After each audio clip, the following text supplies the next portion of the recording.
It's Monday, Tuesday, Wednesday, Thursday, Thursday. It's the preview show. It's the No Nay Never podcast.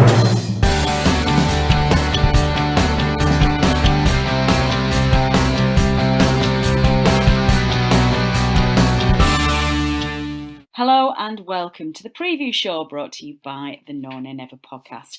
I am your regular host, Natalie Bromley, but joining me as ever is the headliner himself, the main man, Dave Statman Roberts. Dave, welcome back. Hello, Natalie. Good to be back, and I hope all our listeners are keeping track of all these games because we're struggling to keep up, aren't we? Honestly, I think it only really occurred to me today that we're so close to the end of the season as well. It's like it's very all over the place. But you've got to give everybody credit. There's some real adaptability going on, isn't there? People are just finding different ways to operate and just get from A to B in a day and realise I don't know about you, Dave, but I've stopped worrying about anything that's further than about 24 hours in advance. I kind of wake up and go, right, what's happening today? What day is it? Where am I supposed to be? Where am I supposed to go? And what's happening in the next 24 hours? And you tend to get there, don't you? Well, before we go into the preview show, Dave, of course, we've got a fantastic point away at Anfield to discuss from Saturday, which is what's happened since our listeners last caught up with us in our last preview show. Despite a pretty hefty dose of cry-house bingo from the players this time from Liverpool. It's usually the Liverpool fans that are particularly troublesome with that, but the Liverpool players this time have been particularly difficult. But ignoring all of that nonsense and that noise, what a fantastic point. I didn't think we'd ever get to a point where we got something out of Anfield. We did really well, didn't we? Yeah, I mean, a draw's nearly as good as a win, bearing in mind their record. They'd won all 17 previous home league games this season. They'd won the last 6 of last season as well, so they're on a run of 23 consecutive league wins. So to get a draw was a magnificent result, and we weathered the storm a little bit in the first half. Came back into it in the second half and nabbed a point and could possibly have had all three. We had that effort against the crossbar and it might have been very different. But I think, yes, we were very happy with the point. Yeah, I think it's even more impressive as well when you remember that this team shouldn't really have anything else to play for. I know we're an outside chance of Europe, which is probably gone now with the news coming out of the Etihad today that City have had that ban overturned. Excuse me. And it's such a threadbare squad, Dave. You'd think they'd have given up by now. We don't. We're relentless, though. We carry on. And I think there have been 1 or 2 times in previous seasons where a little bit later in the season, the last 2 or 3 games, there's been perhaps a little bit of let up. But there certainly hasn't been so far. We've only got 3 games left to play. And all credit to the manager and the players for coming back after the restart and doing so well for us. I do think the restart has had a big impact on this. I mean, we were pretty much safe. We weren't mathematically safe, but I think I don't think somebody will go down on 39 points this year for sure. So we were pretty safe anyway. And like you say, in some seasons when we've not had anything to play for, we've kind of had a really poor end to a season where you can forgive the players from just being able to put their feet up and enjoy the last few games without the pressure. And I think that's fair in previous seasons, given just how hard Dyche works his players through the season and just what he demands from them. So I think when you've genuinely not got anything to play for, it's pretty hard to ask them to go hell for leather, isn't it, towards the end of the season? But I do think that I think he's very much treating this end of season very much as a pre-season. He's getting them. He looks like he's getting them ready for next season, doesn't he? There's not going to be a huge break in between the 2 seasons. It genuinely looks like he's really making them get mentally fit. What do you make of this news coming out of City, Dave? Do you think that's genuinely it now for us for Europe? I can't see how this is going to happen. I think you're going to have to finish 7th, aren't you, to get a European spot? Yeah, that is still possible. I think if maybe even 2 wins and a draw, depending on other results, might be possibly enough for that. So we'll have to wait and see how it goes elsewhere. We can just do the best we can, just win as many as we can of the remaining games, and maybe going into the last game of the season, have something to play for. That'd be really good on the last Sunday of the season, which, as we say, isn't that far off. We've got a game this Wednesday, the Wolves game. We've got a game on Saturday, and then we've got an 8-day break, haven't we, before the last game of the season on the Sunday. Yeah. I mean, I don't know genuinely how I feel about Europe. I think, of course, it would be amazing to be in Europe, and to get there twice in the space of 3 seasons would just be amazing.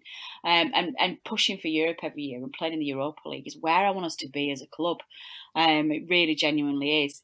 It just, in all reality, it feels like a little bit of a blessing in disguise if we don't make it, just because we're just not there yet in terms of infrastructure and personnel, and just being able to battle have 2 battlefronts at the same time. And it just feels like it would just be a stretch too far, particularly given how low we are on numbers at the moment as well. So I genuinely would really love it. And if it happened, I'd embrace it and I'd be delighted. But I'm not going to lose too much sleep if it doesn't happen. I think that's where I've got to with that. So before we move on to the preview game then, Dave, we obviously need to address last week's quiz question. Now, for our Liverpool preview show, we asked our listeners, Ashley Barnes scored Burnley's goal at Anfield in a 2-1 defeat in March 2017. But prior to that, who had been the last Burnley player to score against Liverpool at Anfield, and what was the year? Over to you, David. Well, the correct answer to that one was Peter Noble. He'd scored in a 1-1 draw in a League Cup third-round tie, and that was back in October 1975. And after 8 matches without scoring any away goals at Anfield, that was in between that game in 1975 and the one we mentioned in the question, the one where Scott Arfield scored in March 2017, Burnley have since scored on all of the last 4 visits and got a couple of draws in there as well. And we did just have the one correct answer, I believe. Yeah, it was Rob Thomas, wasn't it? Who got it? He was the only one who gave a correct answer. So well done, Rob. We do still need to think about our end of season quiz, Dave. See if we can get our quiz masters on head-to-heads. That'd be good. Rob Thomas versus John Robertson. I think that'd be good. Yeah, name, wasn't it? That would be good. Yeah, they're our main 2. There are a couple of other regular contributors as well, so we'll have to try and get them in as well. That would be great. Let's think about that offline. Well, of course, we're going to have another quiz question for you at the end of this week's show.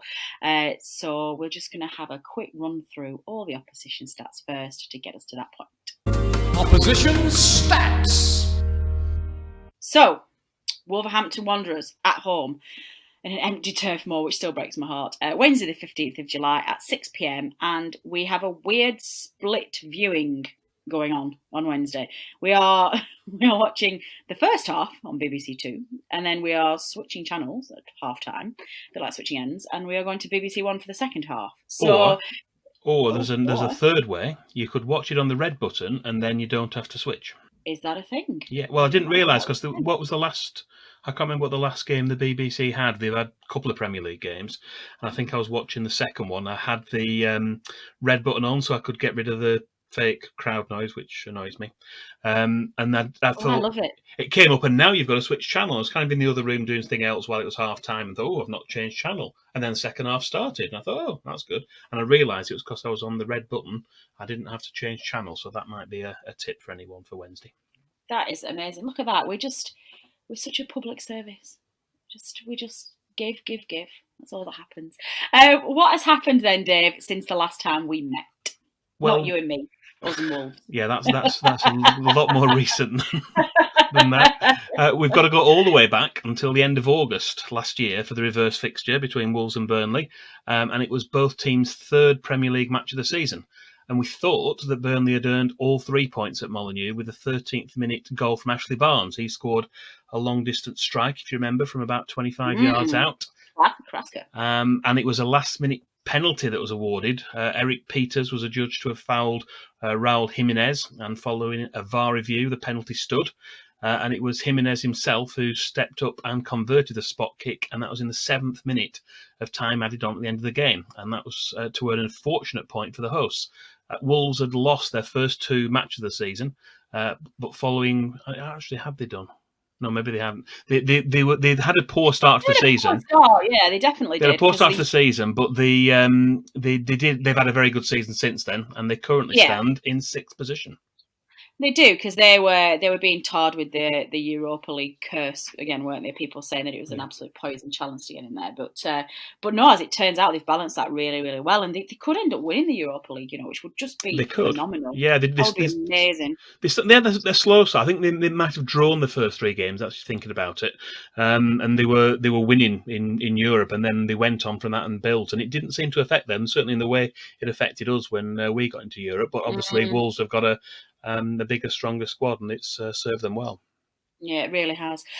So moving matters onto the pitch then, Dave, what's been the heaviest Burnley defeat at Turf Moor against Wolves? Well, they've come away from Turf Moor with a win by a margin of 4 goals on 2 separate occasions. The first such time was their very first league visit.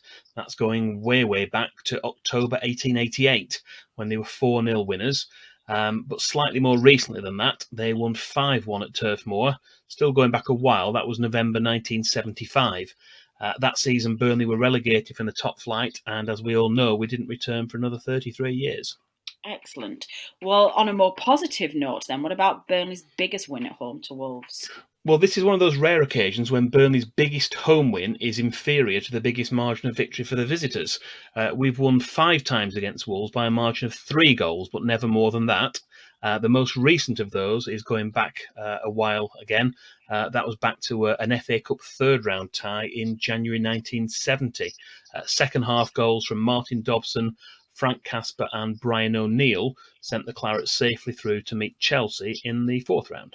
Okay, and then finally, 2 questions in one. Burnley's last win and what happened last season?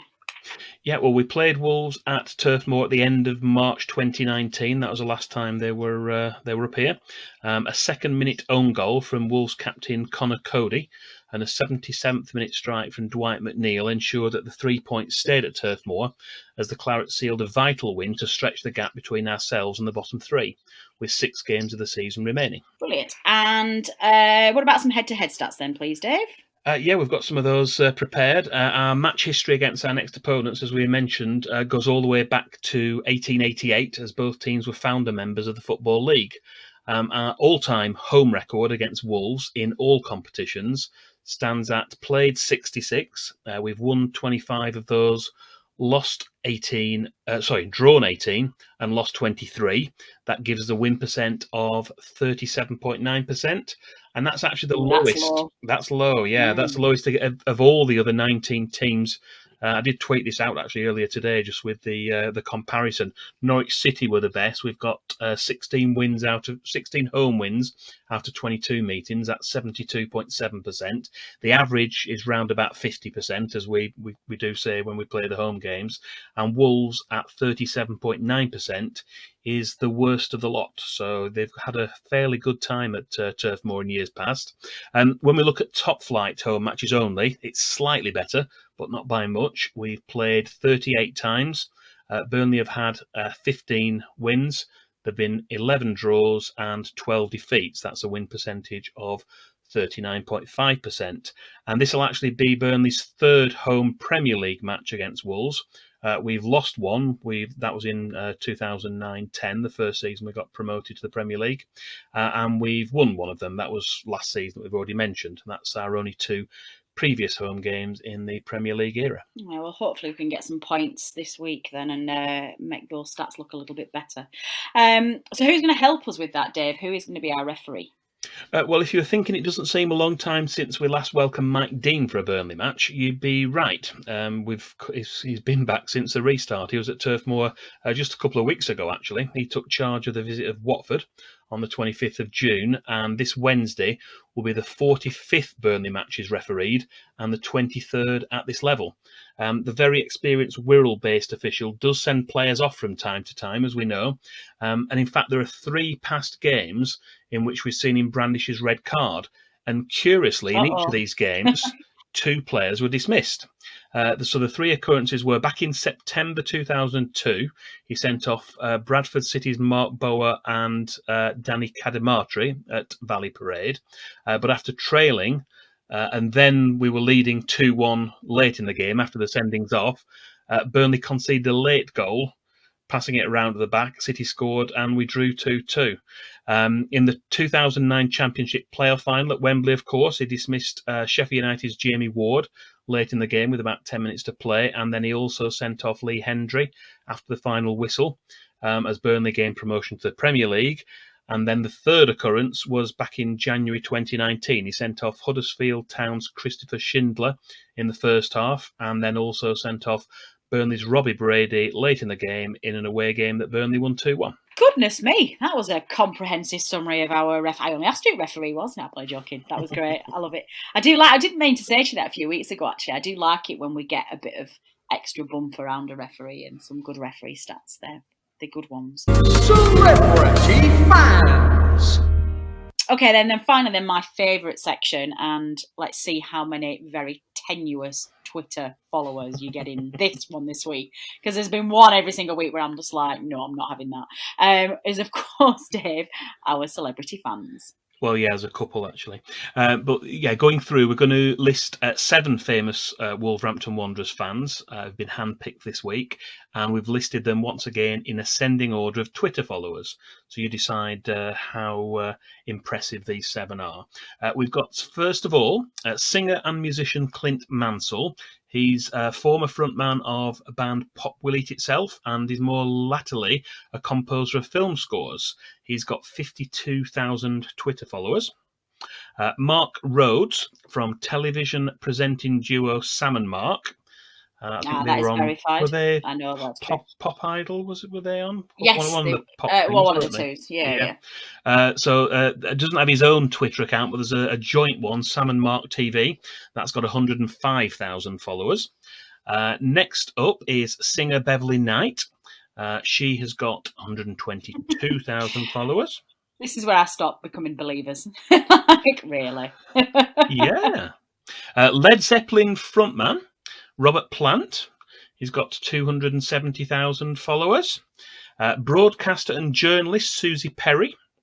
Impressive one. She's got 352,000 followers. And then 2 that are perhaps a little bit more tenuous. And I've got certainly got a story for a couple of these. Actor Mark Hamill, who was Luke Skywalker in the Star Wars film saga. Get out of here. He's got 3.8 million followers. The story to this one is that apparently it was tweeted by a Wolves fan to say whether he liked wolves, and he replied to say yes he did, thinking it was the animal and not the football team. And apparently he gained about 5,000 followers in a day from all these Wolves fans piling on, thinking, oh yeah, it's great, Luke Skywalker's a Wolves fan. He is not a Wolves fan. Well, he is a Wolves fan, but not in the context of the previous show. And finally, former boxer Mike Tyson. Oh, he's got 5.5 million followers. Mike Tyson is not a Wolves fan. Go on, what's your story? I've not got a big story on this one. There were 1 or 2. There was another one with Andy Murray as well. That was apparently his tennis coach David Lloyd was he's a Wolves fan, and apparently there were pictures of Andy Murray playing tennis in a Wolves top, which actually had his name on the back as well. But I think it was his coach who got it for him. So yeah, some of these can be a little bit tenuous, but they're really. All right, well, let's move on then, and let's not leave our listeners hanging there. Let's give them a bit of a treat. We're getting towards the business end of the season. Why don't we get you to delve into that bank of Statman Dave and give us your miscellaneous stat of the week? Statman Dave's Stat of the Week. Okay, well, the stat of the week this week is Burnley have lost just 1 of 7 meetings with Wolves, that's home and away, since Sean Dyche took over as manager in 2012. This includes being unbeaten in 3 games so far at Turf Moor. Wolves were the visitors for Sean Dyche's first ever game in charge of the Clarets back in October 2012. And we won 2-0 that day. And then following on from that, we had a 1-1 draw in March 2016. And they were also opponents for Sean Dyche's 300th game as Burnley manager, which was also a 2-0 win in March 2019. That was the match we highlighted earlier.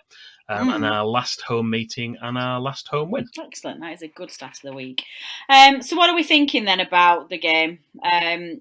This is going to be a tough ask for us, isn't it, I think? I think so, yeah. I mean, I saw Wolves against, I saw the highlights of them against Everton, and they looked very impressive against Everton. Maybe a poor Everton side, but Wolves certainly put that game to bed and deserved the margin of victory that they got. So, yeah, as an attacking force, they look a really, really strong side. Maybe they'll come up against a different proposition against the Burnley side. Maybe they'll be a little bit more resolute, hopefully, than Everton were defensively, certainly. So it's a difficult game. We know they've had a really, really good season.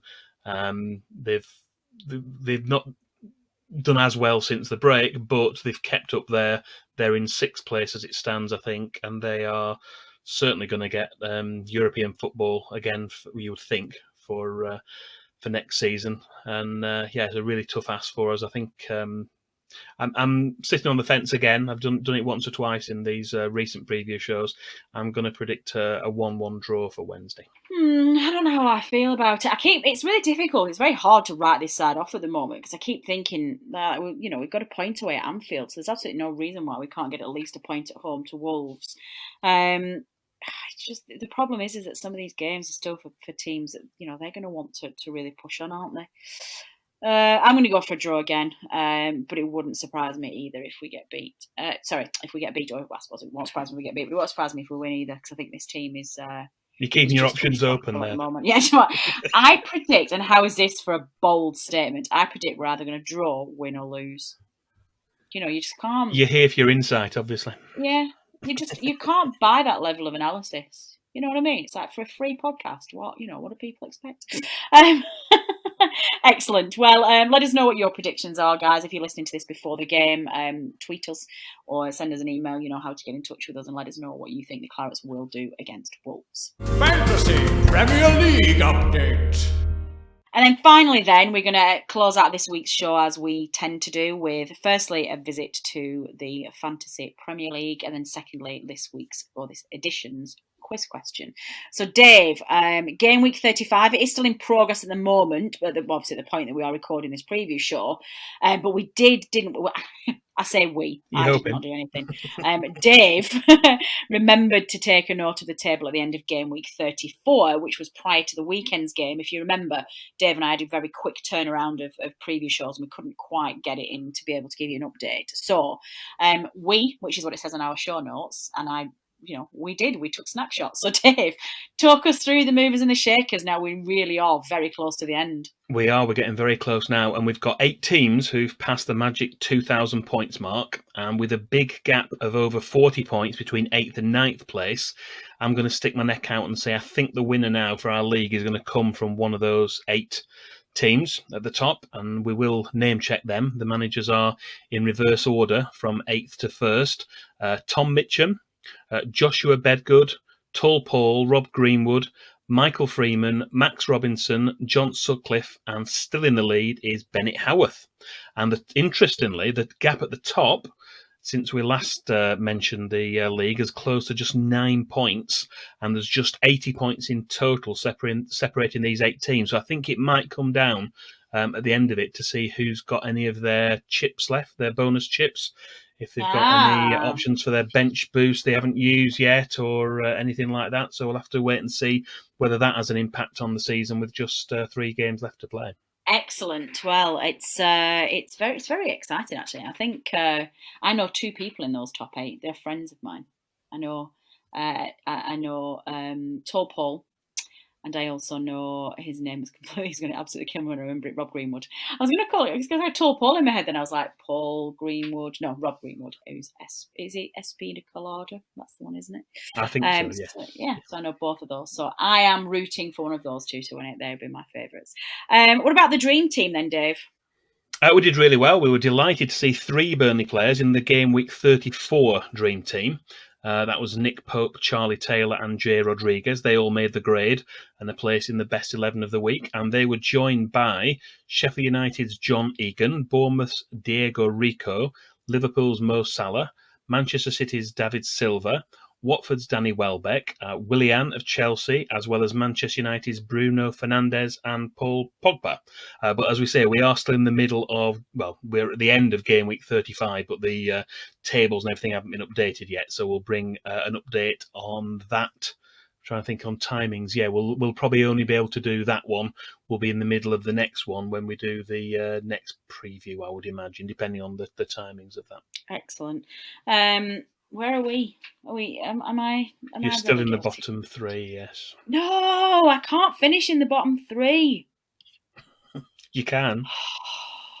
No, I can't. I'll do something with those things. Well, I did try to do something last week, didn't I? You're going to use your bench boost, but all your other players were injured. Oh, that was it. You do. By the way, you do know if you've got injured players, you can, for a penalty of 4 points, you can bring in use an extra transfer.